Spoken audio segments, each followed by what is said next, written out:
stars take over. You could usually tell who's a star and who's just a really good player in the fourth quarter. Like, I think last night Brunson looked really good. He looked amazing. 14 points in the fourth quarter. He missed the second quarter. He was having a bad game. He had 14 points in the fourth quarter. I think, like, Tyrese Halliburton, 34 points. He's had a great game 1 and 2, but he hasn't showed up in the fourth quarter. He's taken 7 shots combined in games 1 and 2 with under 8 minutes left. That just can't happen. The way to win in the NBA is your best player takes most of the shots when it's postseason and when it's the fourth quarter.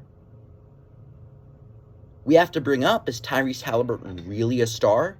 Is he a tier 1 player? I know Brunson is, because in the NBA, we judge guys of how they play in the fourth quarter. You could have a great first 3 quarters, but how you play in the fourth quarter, if you're clutch, if you're a good teammate, if you make the shots, if you're coachable, that's how we judge you. The top 10 players have all been great in the fourth quarter, along with any sport. Tyrese isn't. He kind of looks shy in the fourth quarter. He doesn't want to take the shots. The plays aren't designed for him.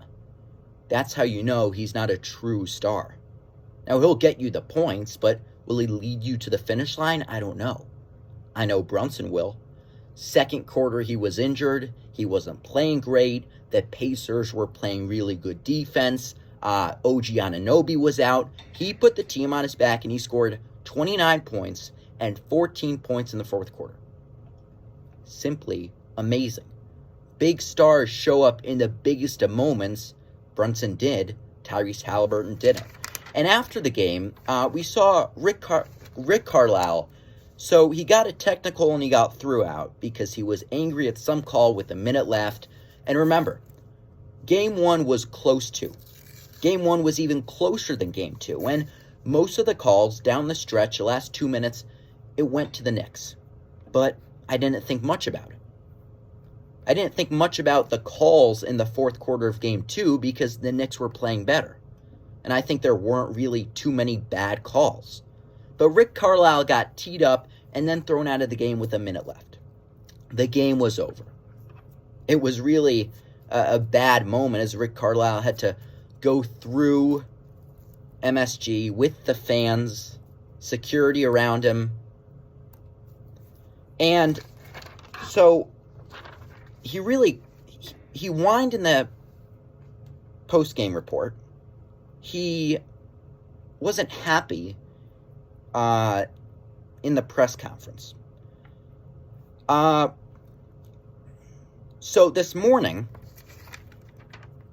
the Indiana Pacers submitted 78 plays to the NBA that they thought were called incorrectly in Game 1 and 2. Come on.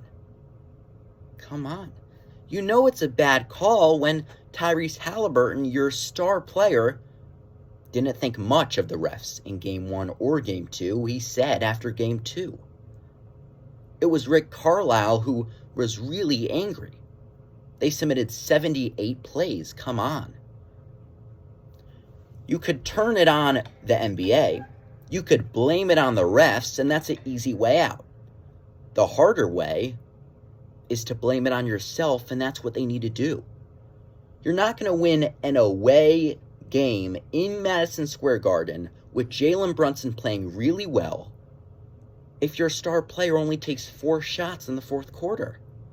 It doesn't matter that Halliburton had 34 points. He took 4 shots, 8 points in the fourth quarter. Brunson took almost all the shots. He had 15 points. It's not being a ball hog, it's how you win. Crying and whining about calls is not how you win. Submitting 78 plays to the NBA after the game to say this isn't fair is not how you win. You play to win. Your star players need to play to win, and Tyrese Halliburton didn't. Usually the most clutch player, the best player, that team wins. It was Jalen Brunson. In Game 1 and Game 2, Tyrese Halliburton was nowhere to be found.